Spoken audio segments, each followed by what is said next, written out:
Why Trump is imposing tariffs.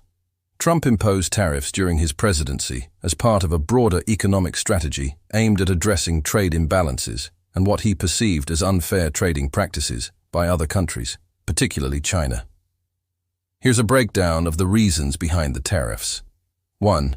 Protecting U.S. jobs and industries. Trump believed that U.S. industries were at a disadvantage due to cheap imports flooding the market, which pushed American companies out of business or forced them to move production overseas.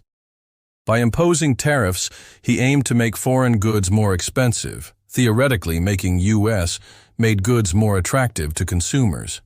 Example: steel and aluminum tariffs. In 2018, Trump imposed tariffs on steel and aluminum imports from various countries, including China, Canada, and the EU. The goal was to protect U.S. steel manufacturers from cheap foreign imports.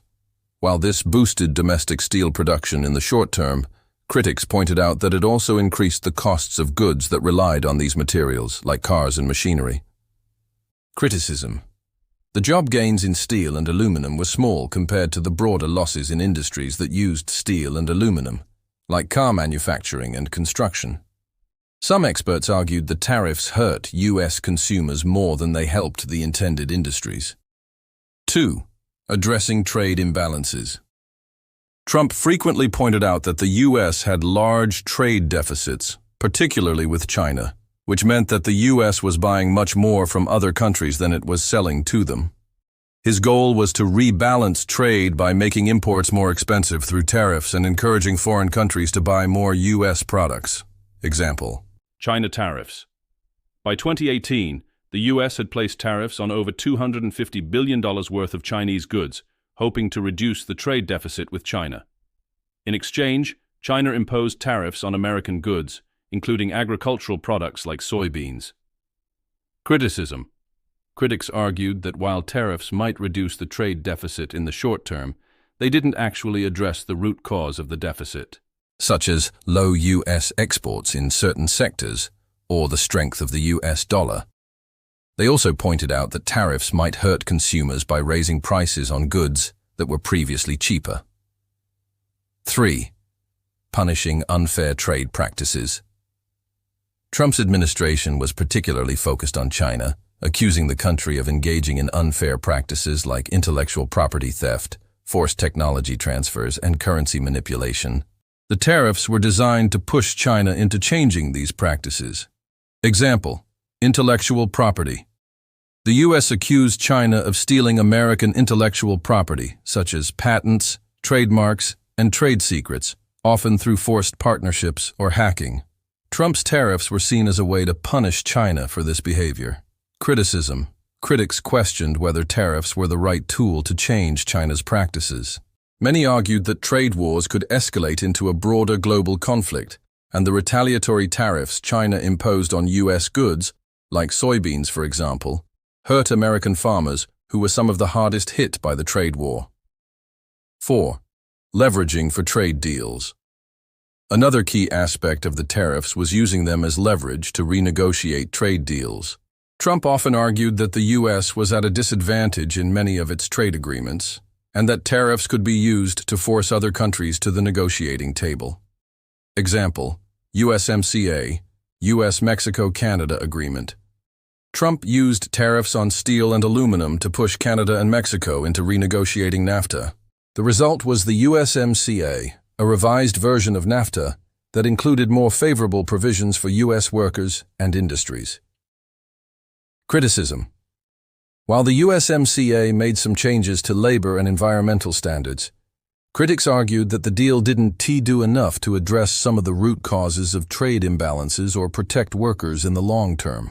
Additionally, the use of tariffs as a negotiating tactic alienated some of the U.S.'s closest allies.